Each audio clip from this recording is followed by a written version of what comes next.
All right, so we're on episode 35. 35. Bam, bam. It's just like a few minutes ago that we did 34.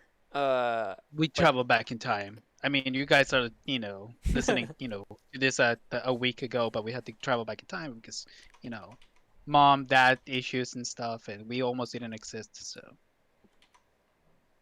I, I had a point. I was gonna make it. My joke had some sort of point, but I completely missed it halfway. I completely lost it halfway through. So forget that I said it's anything. totally fine. It's totally fine. No, I get it. No problem. No problem. I'm sure you'll edit this part out. No, not at all. uh, All right. So that being said, what we have, we could start with the whole how we get our news essentially. It's got a and little broader. So Yeah, and to be clear, we're talking about video games news. Video game yeah, news. yeah, Yeah, video game news. I might even say some of mine's for like TV shows and movies and stuff like Yeah, that. just pop culture news. Yeah, yeah, yeah. exactly. Covers all of it. We're not talking about serious journalism like The Onion. Well, just like, how do you get your information? yeah, yeah. Yeah, yeah. How do you consume it essentially? Yeah. Anybody want to start it off? I I can. remember when I was a wee lad, going to the Safeway was a wonderful adventure because I would always go to the newsstand where they may have a Game Pro or a Game Players magazine or any of the top Or Game uh, Informer. game magazines used to be king. That's how you learn. Whereas it wasn't just reading Yeah, for the cheat codes; it was also for the articles. Yeah. I remember that. Yeah. Honestly, I read them a lot because they had a lot of articles on on the behind the scenes and how they made video games. Mm, Yeah, I remember Game Pro. That's what I remember. yeah, Huh. yeah. We used to always have those character reviewers too. Like I don't even remember a lot of them, but I know like because I'm mixing up my EGM and GamePro, but they used to have people like Sushi X or like the Mad Yeah. Dog or anything like that. They had little cartoon character video game reviewers, so you never really got to see the man behind the curtain all that much, but Mhm. you didn't really care because it's not like they wanted to like show real people actually reading the magazines or reviewing the games.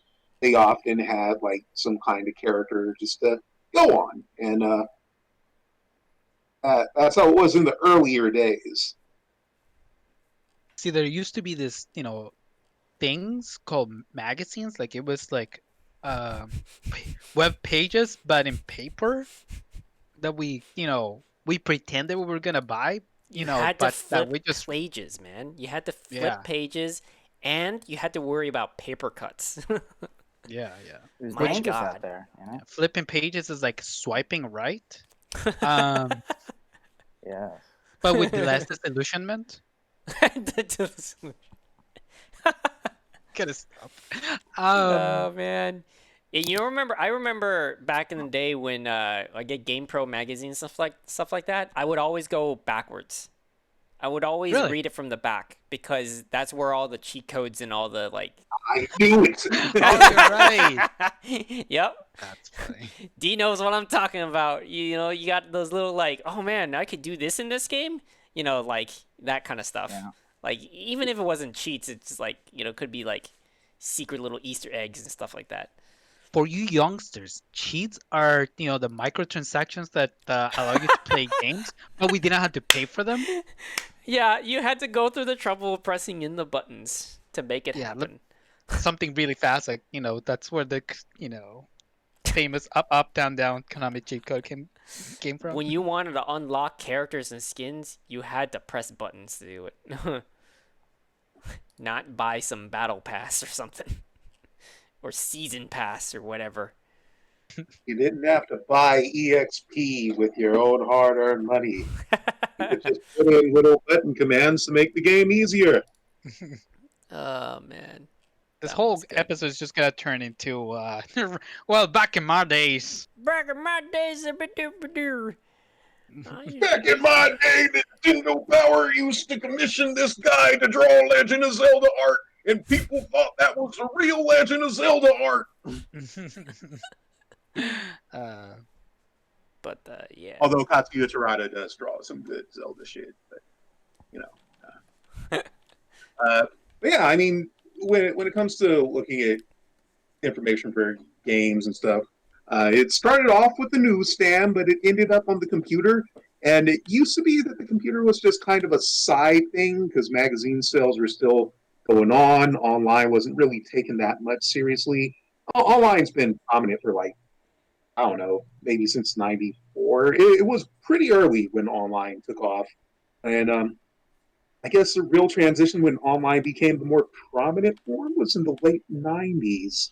And I jumped from Game Players and Game Pro and Nintendo Power to IGN as my primary news information. I used to go to IGN64.com a lot just to read what they had. A lot of sites came second to that. So IGN was primarily my source for anything. Like I checked out stuff on PlayStation, PlayStation 2, Game Boy Advance, all the way up until DS. And I think around that time I started jumping ship and just going for more like any other sites. Other websites I tried out were the Magic Box, which was Japan centric. I used to go to intercredit.com, which was kind of it wasn't an article thing. It was just more like a directory of different types of news snippets in the underground and mainstream gaming world. So that I think it's because of Intercredit where I first heard the name Cuphead. Like that's where I heard about it being in production. It was in production for a long ass time. And that's where I first heard about Cuphead, seeing the screenshot. I'm like, oh shit, this is a game that's trying to be like a cartoon. And around this time, I'm pretty sure it was way before we even had, when Xbox 360 was new. That's when I first heard of Cuphead on Intercredit. So that's how fucking that site was. It had its hands in many, had its thumbs in many pies there. So. I remember game trailers. You remember that website? Yeah. I remember that. I remember that was the place to go. Well, right now, in terms of like news that I get from, it's like Young Yeah is one of them. IGN stuff is there. I'll get some speckles of things here and there. There was a time where I would look at Kotaku and stuff like that because they had like interesting like news that they would bring up. But yeah, they had Jason Schreier, who's like the best, video game journalist. Period.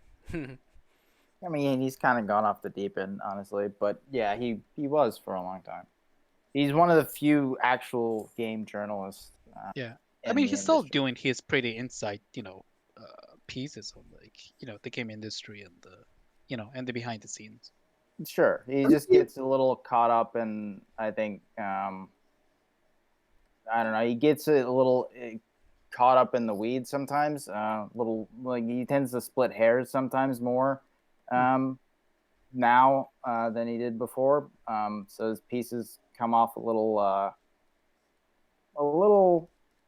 pedantic. But he's still a quality quality journalist for sure. So I'm curious because I haven't read any pieces from him since.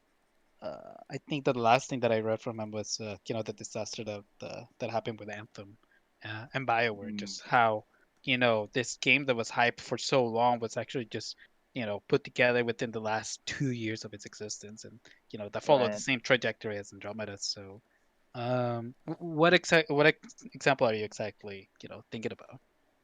I don't have a specific example. I just know that a lot of the issues in the game industry, whether it's like crunch or like some of the harassment issues, or actually, I mean, he's probably covered the harassment stuff. I don't know if he's covered that, but definitely the crunch stuff.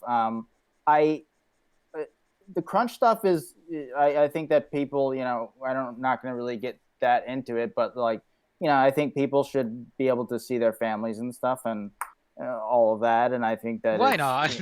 They have the right once in a while. Sure. But like, I think that it's a multifaceted issue, and you can't necessarily come at it from just that angle. And I think that there's just a lot to talk about there, and some of the stuff that he talks about, it kind of is just very one track. It's very One-sided. sort of just seeing it from only one angle, and sort of not taking into account all the different moving parts that argument has.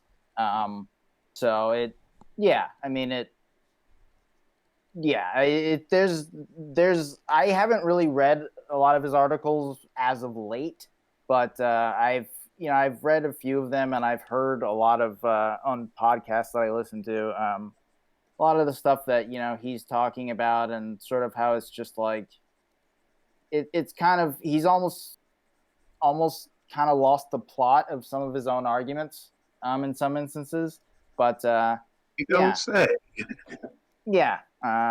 So yeah, I mean, he's still one of the few. Admittedly, he's still one of the few quality journalists in the industry, because and I say admittedly, basically from the perspective of like game journalists in the game industry, who are like, they will say like, we're not actually doing journalism. Like, this is like, most of this is not actually journalism. Like, we're having fun with our craft. We're good at what we do, but it's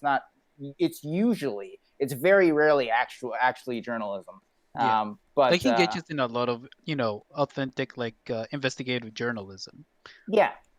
Things like him uncovering like the whole. I mean, he's done several things in terms of like uncovering the whole sort of kerfuffle at Naughty Dog back in 2014 with Amy Hennig, and that whole thing, as well as later on something else with Amy Hennig with the whole ragtag shuttered Star Wars project for EA and stuff like that. Like, he's gotten basically where no one else can get many times, and broken really huge stories before. So definitely, give credit where credit's due, for sure. Yeah, for sure. It's I it almost feels like he's a little bit like the Rick version of journalist. He knows he's good, and so he does really come off pedantic. Right. I do follow his podcast, the Triple Click, and a lot of the conversations he ends up having, he always has to be fucking right. Right. And that was the same thing. Like, did anybody, you, Sean, you follow Young, yeah, right? Like, he had a whole interview with, there was a whole, dialogue between Young, yeah, and Jason Schreier in his channel. It's a good, it's a fascinating, interview, but if you watch it, Jason just tends to be very, very combative. Right. Yeah, and always, he has to always be right. I think another place that I get my news is also Gamma Sutra, but they're more like on the business side of things, so they don't like do like breaking news of like, oh, this super secret project got revealed, or anything like that, or kind of like that stuff. They're just more like, it's just more articles on like the business and the craft of it. Yeah, they're more of a frontline perspective. And that's another place I get some of my information. Which is a nice, interesting, break from places like GameStop and IGN, which they want to break the news that is like, oh, this is a crazy secret that was revealed, or this is right. or this company's being sued right now. right. Or they promote a lot of the games, and like a lot of the reviews are really more, a lot of the reviews, are really honest, but a lot of their coverage before the reviews tend to be, they're just, they work a lot into hyping up the game, which, it's part of their. That's what I mean. That's a problem in the whole game industry, like just big outlets in general, and even smaller influencers as well, where it's just like, I mean, and they talk about that, and I listen to their podcasts. IGN has basically been my main news source for like 20 years. I also listen to Podcast Beyond and Game Scoop every week, have been for many years, and it's like they've talked about many times, like the preview everybody hates doing preview coverage. Every game journalist hates doing previews because it's basically literally just like, promotional work that they have to do. well, I mean, they have to talk about a game that's not out, but they have to also be like, well, we have to be objective about this, but it's also like, okay, well, how do we talk about the game that we've only seen this slice of and be objective?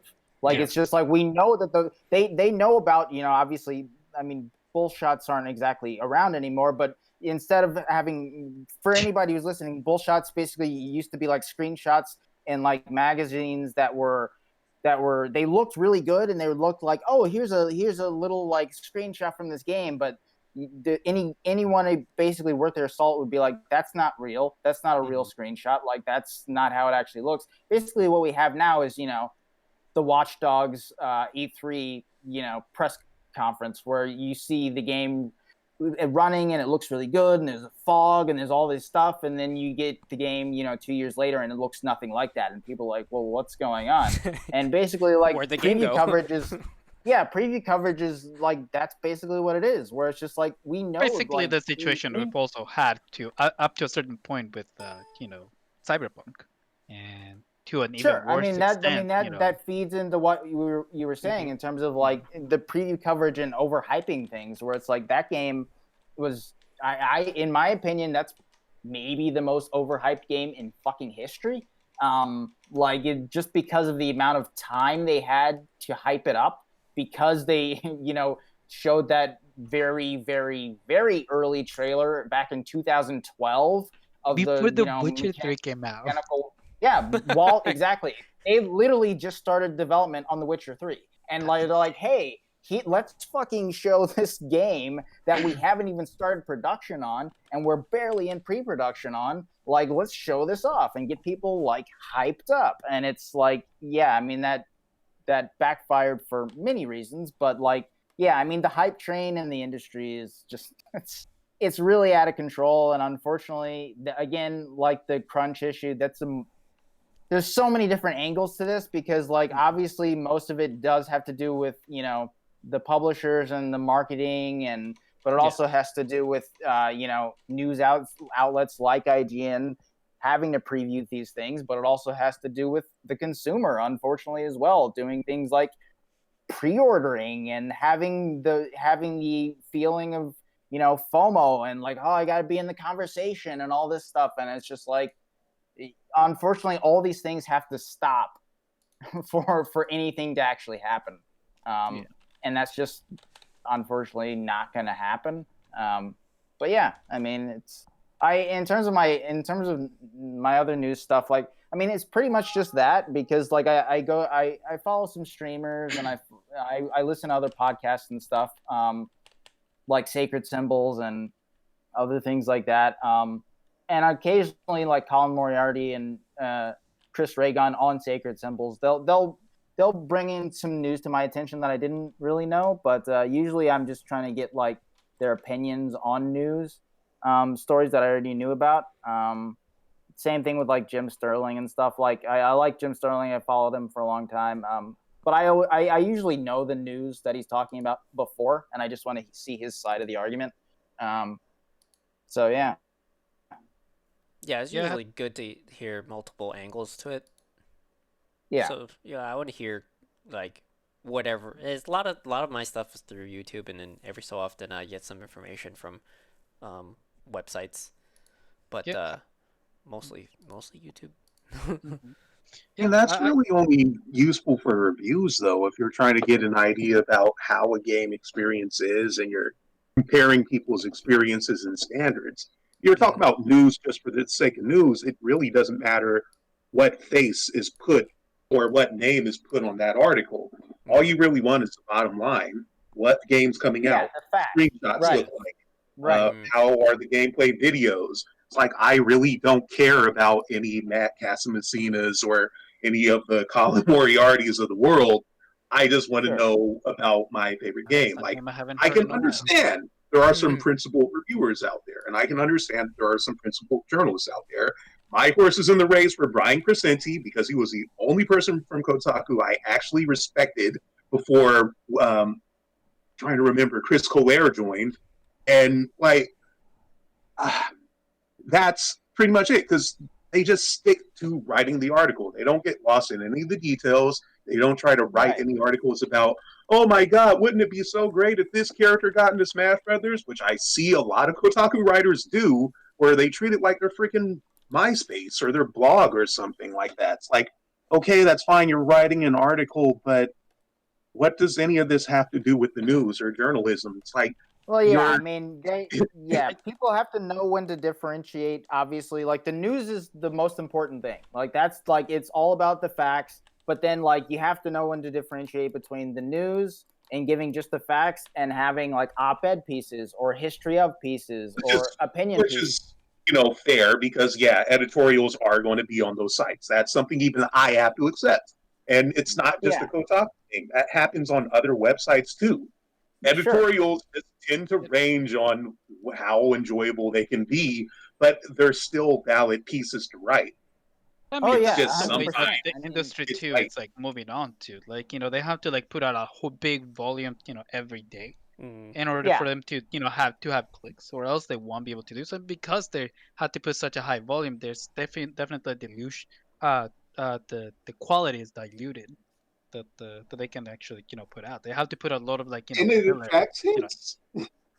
There's even things like, well, I've seen that like they'll piggyback on each other when it comes to certain things. Like they have like IGN like hosts a podcast that does like post reviews, and they have like writers and reviewers from completely different organizations that go on that. That is their job though. It's pretty much saying like, hey, we're all singing the same tunes, like may as well, because it's not really a competition. Right. Really, it's just like, hey, we all have the same feel, may as well get comfortable doing this, and there's no crime in that.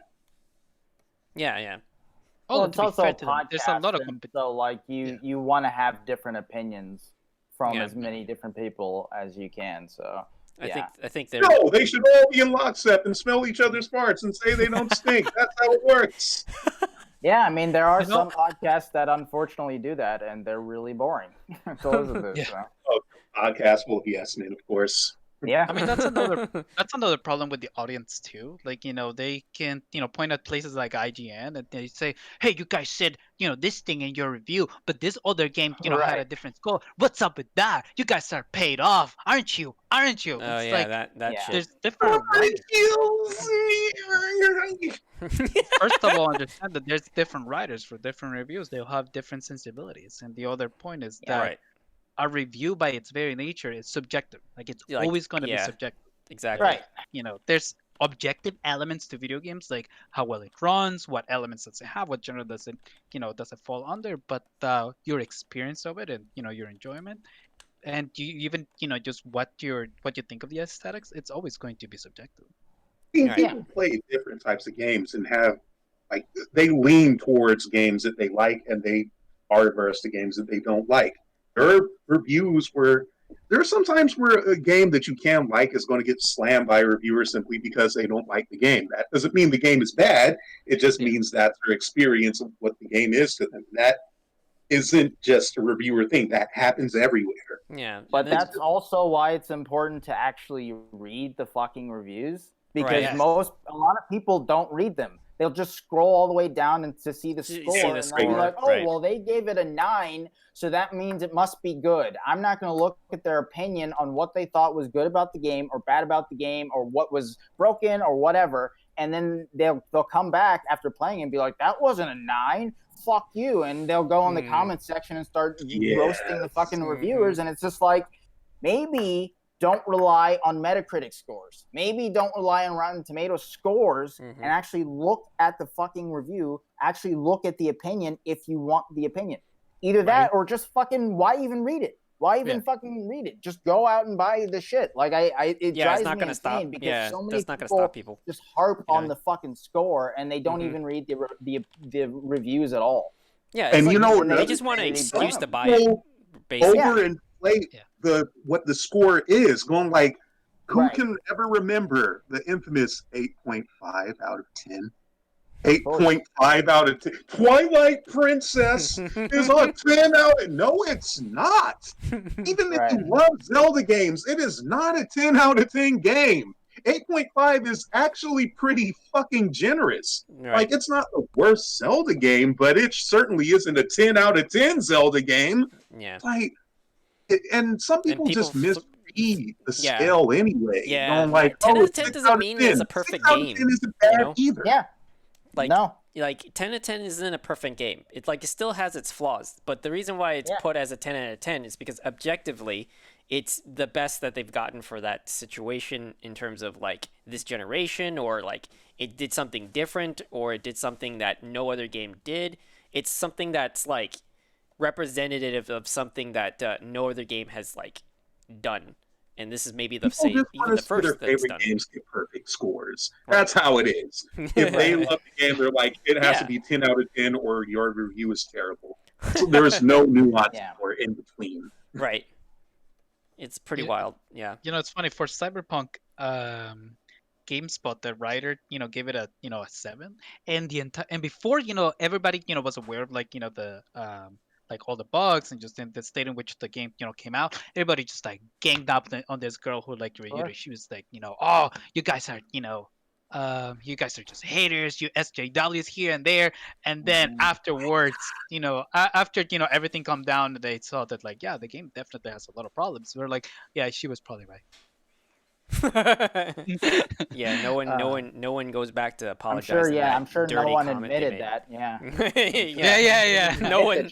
Right? But yeah, they certainly thought it. Yeah, they certainly thought it. They definitely work on it. It deserves a 10 out of 10 just because of the work. What do you mean it has too much water?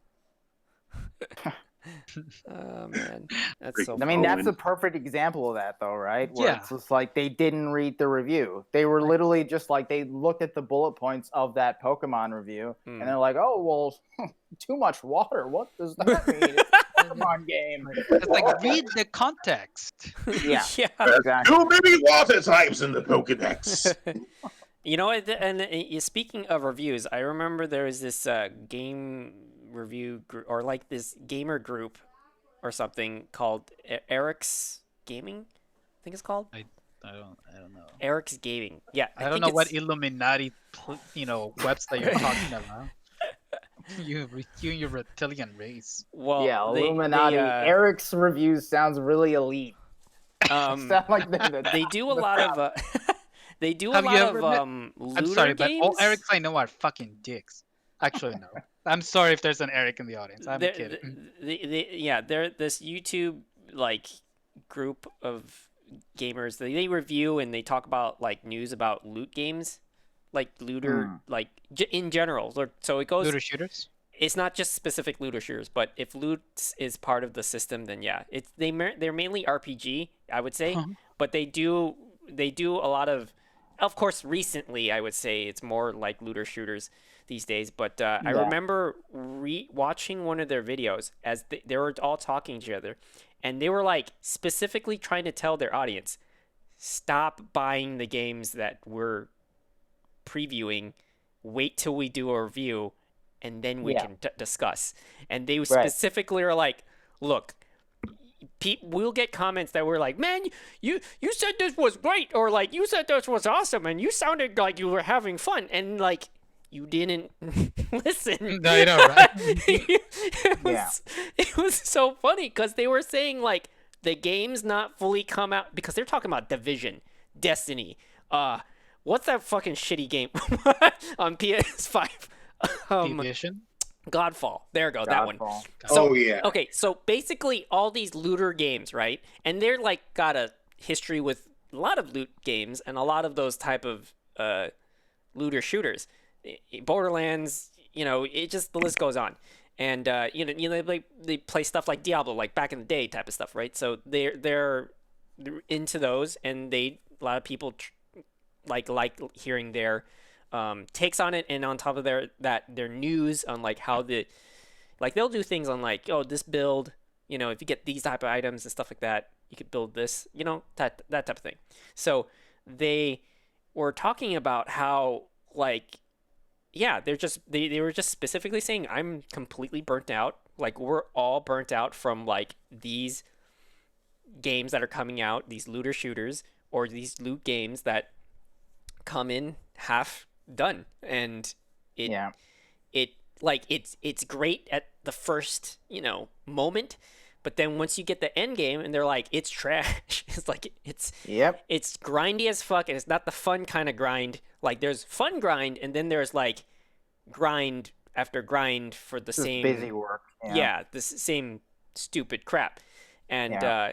like they say that like we love these games and we enjoy the games, certainly, but we're still not gonna say that this is a perfect game and you should dip your money into it. Like wait for us to Right. kind of like, and they were even talking about like it takes such a long time just for us to get to the meat of it all, and to really kind of talk about this is already too late. Like the game's already out. By the time that they beat the raid and get all the things that they need to, then they'll have the kind of retrospective, I guess you would say, or the hindsight problem. Yeah. Yeah. Like it's more clear because they hit the end of the line and they're like, is this worth it for you? But it's too late because like by the time they reach it, there's other We gamers. couldn't wait. We Yeah, couldn't wait. we could wait. We already bought it and we beat the raid and oh man, you fucking you threw you made it sound like this is great. And they're like, Yeah. just please, please give us some time. I mean, there's always the problem, right? That like all these reviewers are having to, play games in a matter that none of us, regular people, play games. Like they have to Right. finish Yeah. them in like 1 or 2 days. They have to go in like marathons, so like 48, hours. They That you have to go have to, so like, fast. Yeah. Yeah, and like you And just how don't. can you make a review like something and also make a review around that? Like how can it's not fucking possible like to have something intellectual to say too. Like I rushed through it. Like I don't I didn't take the Yeah, time. I remember this rapper, commenting on like, "Oh my God, these reviewers they just review your, album in like 1 day." And it's like, how do you even consume one, album in 1 day? And that's, think about it from that perspective. An album, it's like at the most an hour long. Right. Yeah. And he's And you complaining that And his complaint is ironic because like a game could take a whole like week to maybe even a month Yeah. now at this point. And that's the Yeah. thing too. Like there's these, it's hard for reviewers too to kind of, especially those type of games where it's like it's not complete. There's more stuff coming out, and maybe the game gets better after the fact, right? right now I'm just No Man's Sky, right? Yeah. That's a Yeah. good example, Yeah. right? Where it's like it do, but then like it takes a whole nother year or whatever for it to come out with like the stuff that people want to consume, and by that time the first reviews already came out. It's kind of like, are we at that state in the game industry to say that maybe the first review is just never going to be the exact game? Like, Yeah. Well, I mean, like- they usually update reviews. Sure, With yes, stuff like but that. but do people really, what do you mean? Like, do people really go back necessarily? I mean, Yeah, I they do, and They maybe do. I'm Don't sure get me some wrong. people. It's a fraction. Yeah, of it's like a the people fraction, that right? went It's at launch for sure. right. Yeah. Yeah, I mean that's the thing. Like our relationship to the media has like changed. Like we cannot longer, at the same pace as the video game industry has changed. Like Right. video games come out incomplete, and the reviews have to be incomplete. By that token, and especially with games that are games as a service, they may be one thing in the beginning, and they through a lot of patches and and content that comes out, they become a completely different thing. And Well, there's also the other issue of that. It's the publishers have become wise to that, right? Where they're like, oh, okay, well, this person, this outlet or whatever, they're gonna review the games like this, or they're gonna focus on microtransactions, or they're gonna look at this. So maybe let's not give them a review copy, so they have to get a copy at launch, so that they'll be later than everybody else, so that people go to the other sites to see their reviews, super or scummy. Jeez.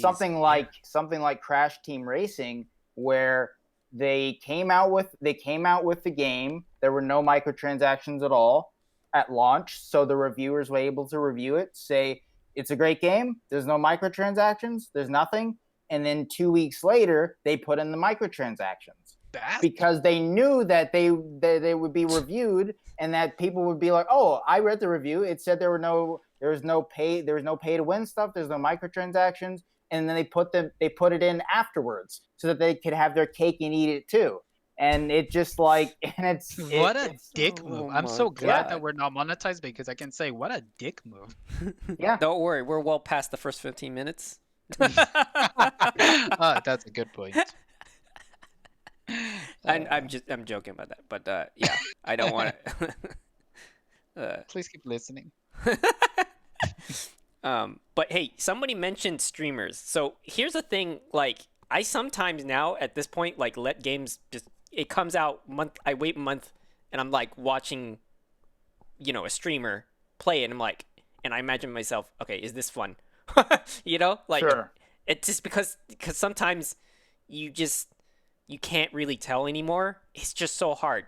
And especially since how you just explained it too, where reviews are such a throttled situation where it's like, okay, first review, all right, that's the score, but then like in a month from now, it's probably going to be different. And they're going to have like some sort of like, let's revisit their review type of thing. But am I going to be there to see that? Like, am I going to catch it in time? Sometimes it's just like, man, it's a battle. Like the freaking game industry is just ridiculous when it comes to like the games coming out. And I get it. Like there's these elements of like, oh, we have to come out with a working game, quote unquote working game by launch because whatever the analytics and the business side has to explain, oh, we need to release it that date, do or die, and then now right, like the quarter is over for investors and all that shit. Yeah, all that shit, all that bullshit. That's just like, it's just like I get the math, but the paper doesn't relate to the reality of things, right? Like, yeah, you're gonna lose. Sometimes you lose people from like faith in the company and the game. You might lose them just forever, and they just I don't know. They don't think of it that way. They think of it like we just keep pumping it out, and then we may lose some people, but somebody's gonna pick it up later on. Somebody will get replaced. It's like it's so ridiculous. So I mean, Square Enix just learned that lesson hard with Avengers, right? Mm-hmm. Where they spent years on this, and they honestly put the wrong studio on it, Crystal Dynamics, which is a great studio, but they are a first-person. I mean, they're a third-person like action adventure single-player studio, right? They came out with the Tomb Raider reboots, and the first one, and then Rise, and then they went on Avengers, and they just, we don't know exactly how the development process went, but it's not far-fetched to say, Crystal Dynamics wanted to make a certain type of game. Square Enix was like, okay, let's put in the microtransactions, let's put in the fucking a million different like Verizon skins and all this bullshit to the fucking game and pad it out and just make it so that, make it a live service, make it so that people keep coming back even though there's very little content. And all this bullshit, and it came out, and it did pretty well at launch. It sold well, and then 3 weeks later, the player base was pretty much non-existent.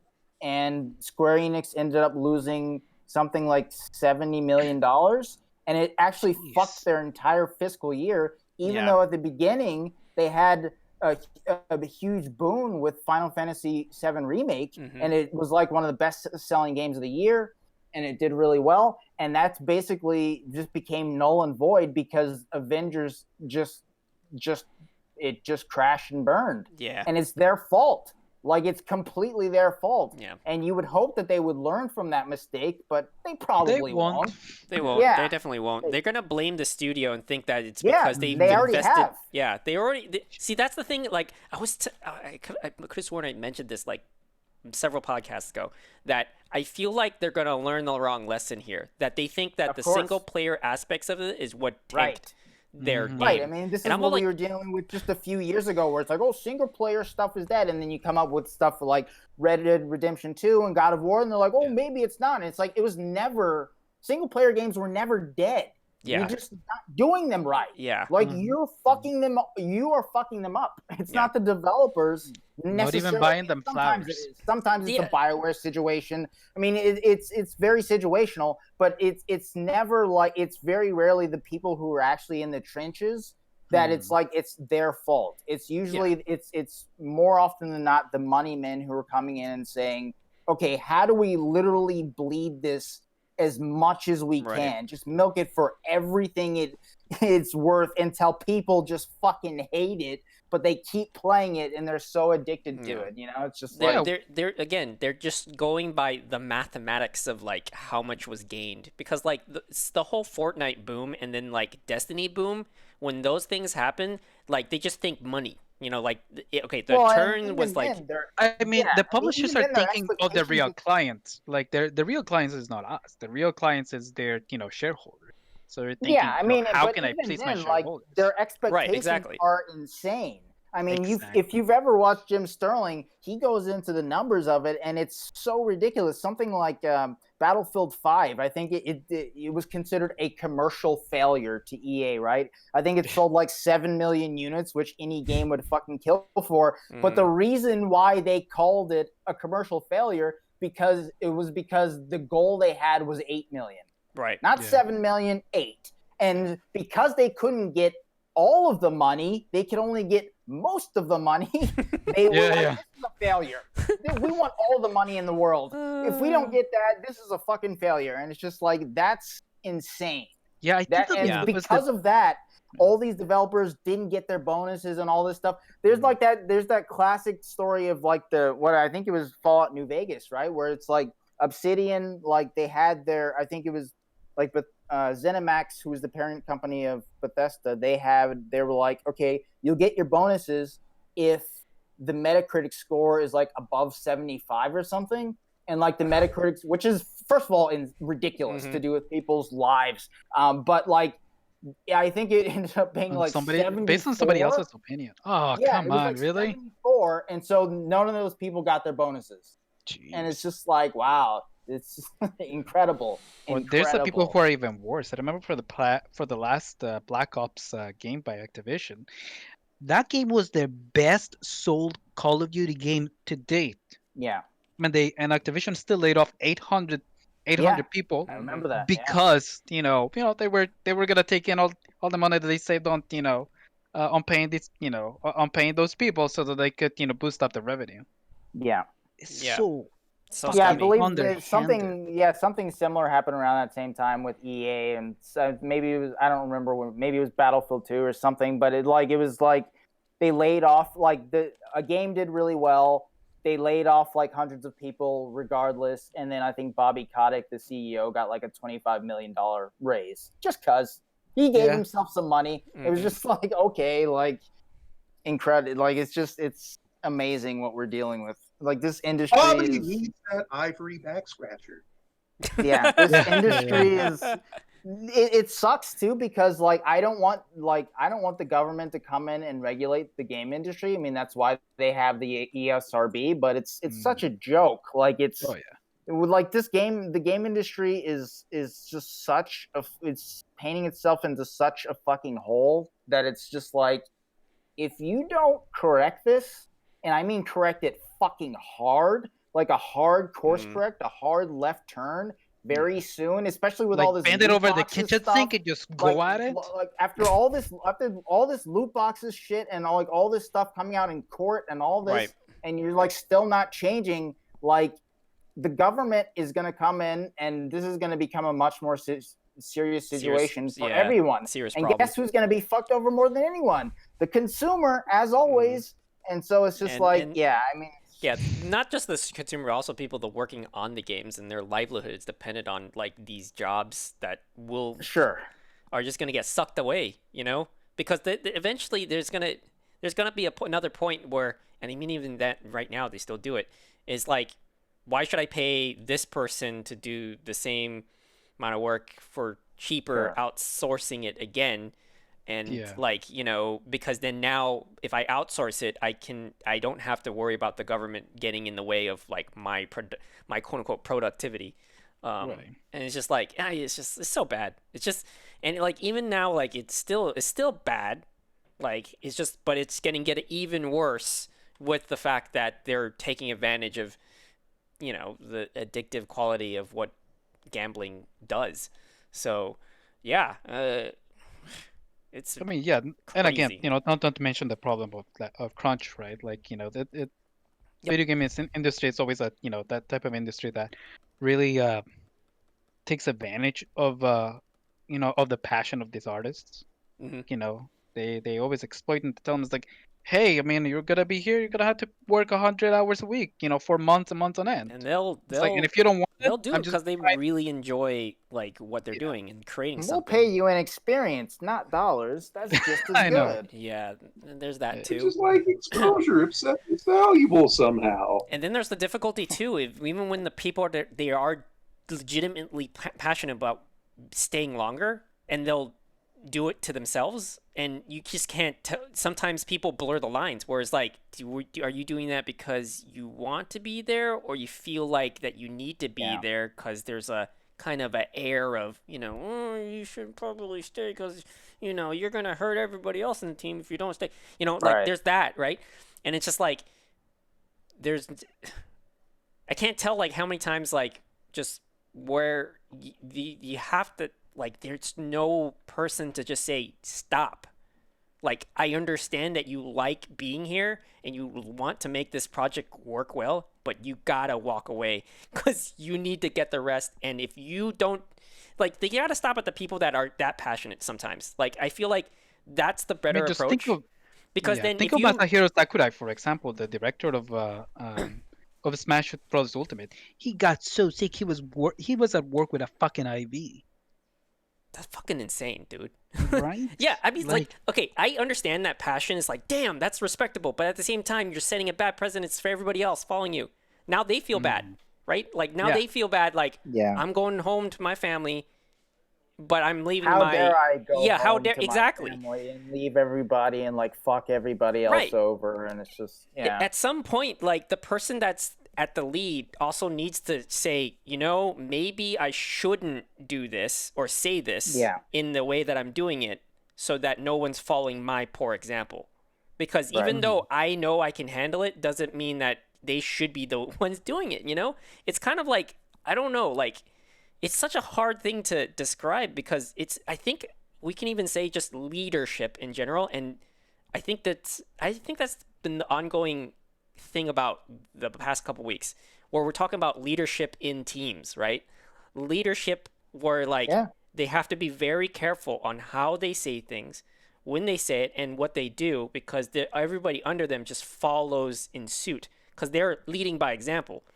And like Cyberpunk, like the whole leadership issue that happened there, like I've never heard anybody in a leadership position in any uh in a game company that actually just straight up admits that they made a mistake. It's always hmm. like, oh, because of this and because of this and because of that. They always have a reason. But then like What? A leader Yeah. admitting mistakes? That doesn't sound like a I leader know, to right? me. That's like what? They always sound. Every time I hear anybody that's in a leadership position, it's we're talking about like in the game industry specifically. Is like they always say is like I had to do what I had to do, kind of like like they were forced to do it because they like had no choice.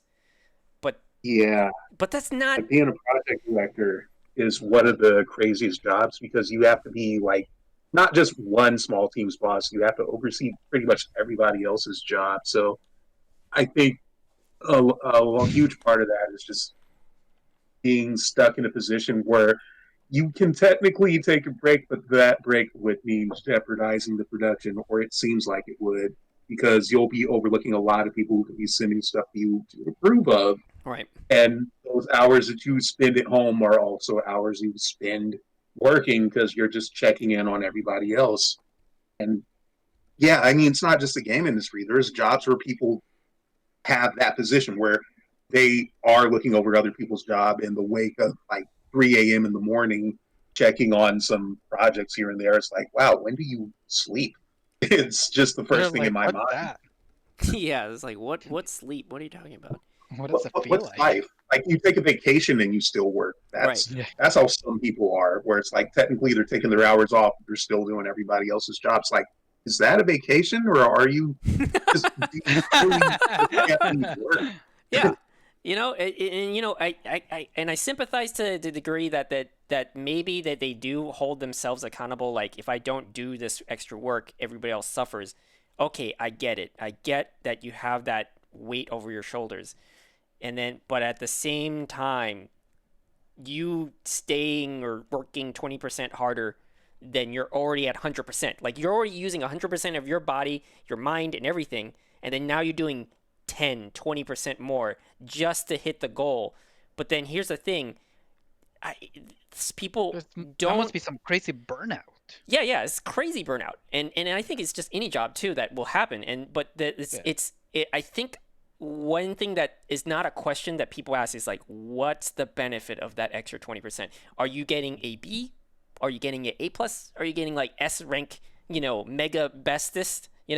Like top 10 score of like what you're doing. But if it doesn't, then don't do it because just it's not worth it. Like, it's the worth part of it. Like, I mean, I'm sometimes not the a project. creative person at all, but I can imagine that you probably don't do the best of your creative work while being overworked, exhausted, and Yeah. just in a bad mental state. Right, because you get drained by it, and you just keep on seeing the same problem. You just can't work. You have to step away and come back to it with fresh eyes. Like, it makes Yeah. sense. But and then there's sacrifice has to happen. Like, sometimes that project, like, you have to, like, okay, we wanted to do this, but I guess at this point, for the sake of just everybody, we just can't do that part of the project. Like, you have to make cuts, like, where the game deserves the cut, because, like, if you just can't come out with a solid game, don't do that extra stuff, right? Like, pull your resources where it needs to go to make the game solid in the first place, something that's like has some sort of foundation. But yeah, I don't know. Man, we did talk about this one for a while. Well, I'm glad that it that it went for a while. We can keep talking about it. That's the good thing. Oh yeah, it's one of those things, like, we could always like, news might break with more stuff next week. We're at 52 minutes, so Nice. it's almost a whole hour. Breaking news! Cyberpunk 2077 is actually playable now. Is it? I don't. Is it? I don't even. No, apparently. Well, Boris was saying that the latest patch 1.1 broke one of the side quests. Oh, okay. Well, I mean, I already ran into like 3 broken side quests anyway, so. Yeah. It just blends really, in. Not really a surprise, I suppose. It's I gonna take can't a while. imagine it's playable already. Like, it's gonna take a while. long time, Yeah. especially on those last gen consoles. It's gonna take quite a bit of time. Last gen consoles, They have to. I don't know, man. It's gonna take Okay, forever. you guys keep calling I'm never it. gonna You go guys, back. you guys keep calling them last gen consoles. For me, they're still current gen consoles. It's not a current gen console for me until I get it. Yeah. Fucking PS5, man. Sure. I might actually be able to get one by the time I finish The Witcher 3. I mean, still though, I understand, but like, you still have a PC. You have that option. Oh yeah, Yeah. for sure. Like, a lot of people don't even have that option. Yeah. The PC version is much more solid. Yeah. I played a little bit of it, and it looked like an interesting game. But I mean, one of the very first things that I noticed was visual glitches, like this woman missing her legs. So I'm like, I'll wait for a while. Okay. How about this? The one problem with it, though, like, when the glitches start being like, it's so crazy that you're like, wait, but is this part of the game? Yeah. Yeah, that's Yeah. it. I will say that. I will give you that. Like, there's some moments where I'm like, wait, is this part of the game, or is this? Because there's moments in the game where bends reality, let's just say, and Right. and you're like, is that supposed to happen? Yeah, yeah. Oh wow, that guy just hacked me, and I just got a blue screen of death. Oh wait. He Uh, did a Psycho Mantis on me. right, right. He crashed my whole computer. What are all these pop-ups for porn? Oh my god, this game is so realistic. Oh no, Oh it's just my my other tab. god. That's funny. Uh, But yeah, I mean that's as far as when it comes to reviews, news, and stuff like that, right? That everybody can say. Follow us at Goopcast with. No, we don't really have any news. News comes out and then we I talk guess about it. one thing I wanted to say was that the whole thing about streamers, because we had that string on that. Oh Um, yeah. Reviews don't necessarily tell the experience of the game. They just kind of measure aspects of the game on a semi-academic scale. So you're not necessarily going to get Ah, the experience right. of the game unless you're like watching videos that the review site posts up, and then you kind of get a little bit of an idea. But streamers are able to demo the game, and I think they kind of replace renting games for us, where it's the try before To you some buy. You extent. want to see it from Hmm, another person's that's a good point. eyes, and then they kind of show you a little sample of the game. And Sure. I don't think that stops sales because there are times when No, Oh no, no, I quite think the it's the opposite. exact Quite the opposite. opposite. Yeah. there's times where streamers or video game shows like Game Center CX, they may encourage new players to pick up the game. Even if they beat it, they Mm, can still say, I want to play this for myself. So it's not necessarily that streaming ruins the experience of wanting to try the game out, or at least not as bad as people fear it does.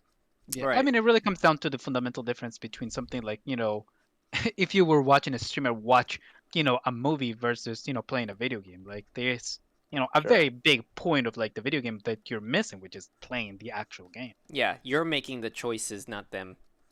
Yeah, exactly. Like you are the one who's going to be, running over a bunch of hookers who didn't, want to get into your car in GTA 5.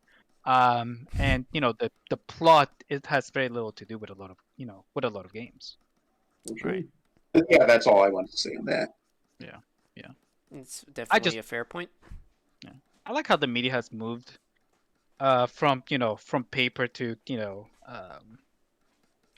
from print to the internet. It's followed the same trajectory as porn. You used to get them from well, I never had a porn magazine. I swear I didn't. uh, but they moved from print to OnlyFans. So follow me at OnlyFans for antimatter. That's a long setup for that stupid joke. I'm sorry. Oh my goodness. Yeah. Hmm. Mhm. What's the best way people have gotten their like? What's their favorite person to hear from when it comes to news? Person? Oh, news. I thought you were gonna. Well, okay. News and reviews too. I mean, you pick your poison. Right. I definitely follow people like ACG. I like a lot of his deconstructions of video games. Like his reviews are like 20 minutes long.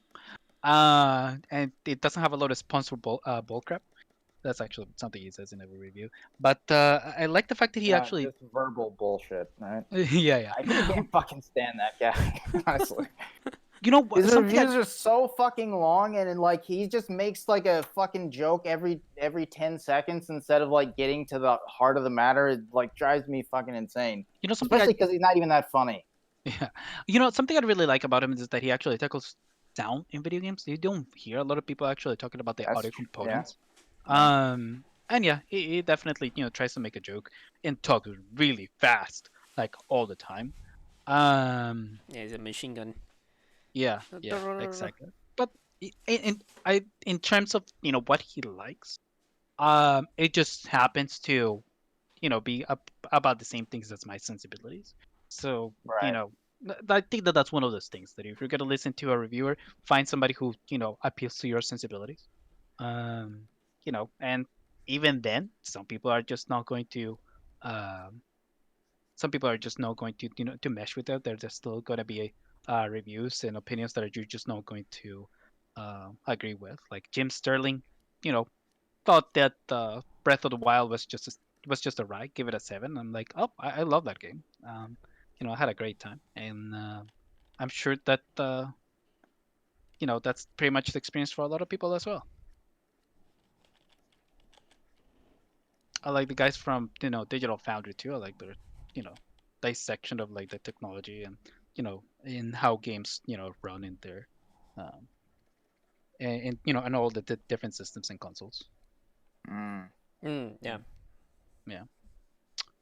Um, who Does anybody else else? have like any reviews and reviewers that they particularly like, or Well, yeah, not or for like current whatever stuff, news place?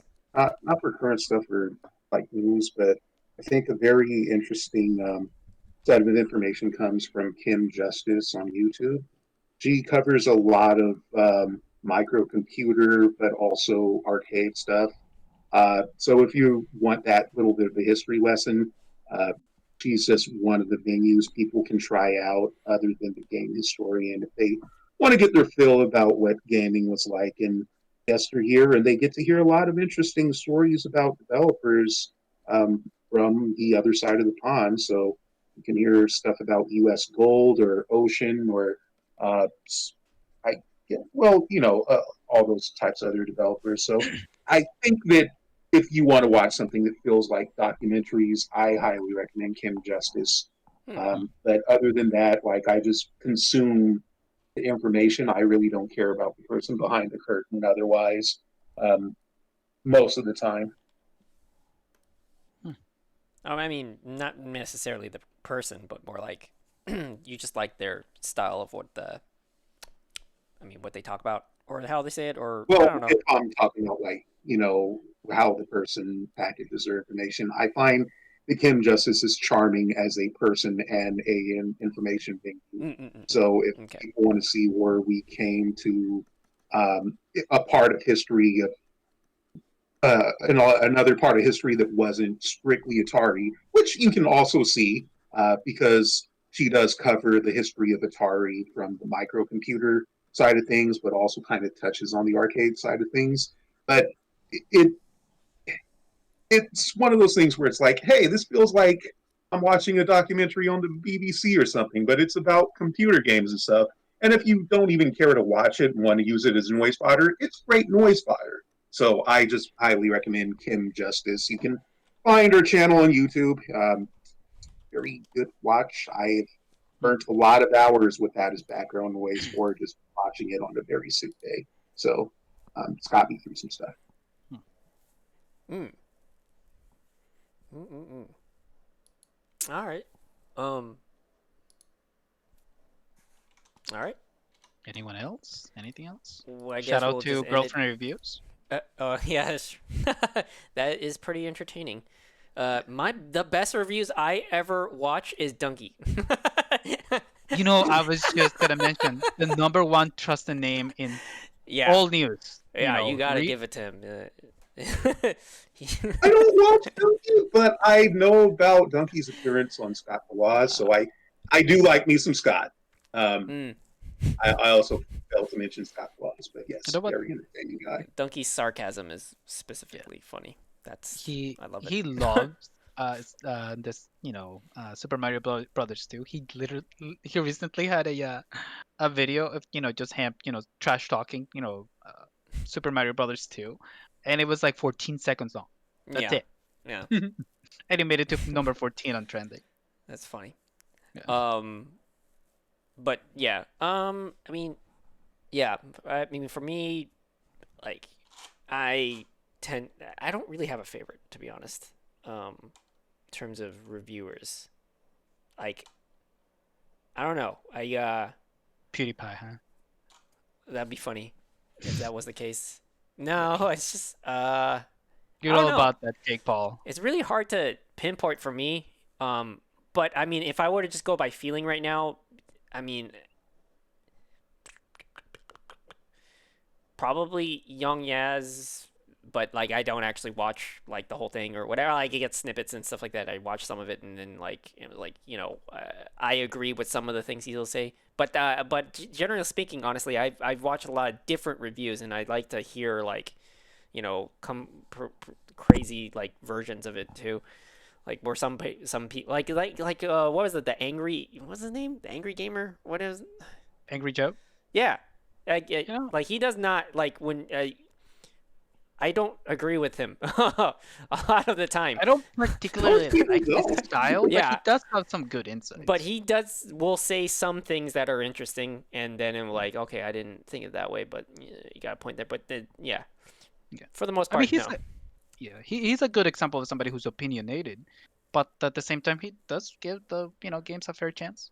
Yeah, it's kind of complicated, I think, for him in the sense that I can't tell if sometimes I just can't tell if is he doing that for comedic reasons or is he doing that he actually believes that. Yeah. But yeah. Anyways, yeah. Anyways, yeah, we'll end it here. Yeah. Thanks for listening. Cool. 3, 2, 1, yo, boop.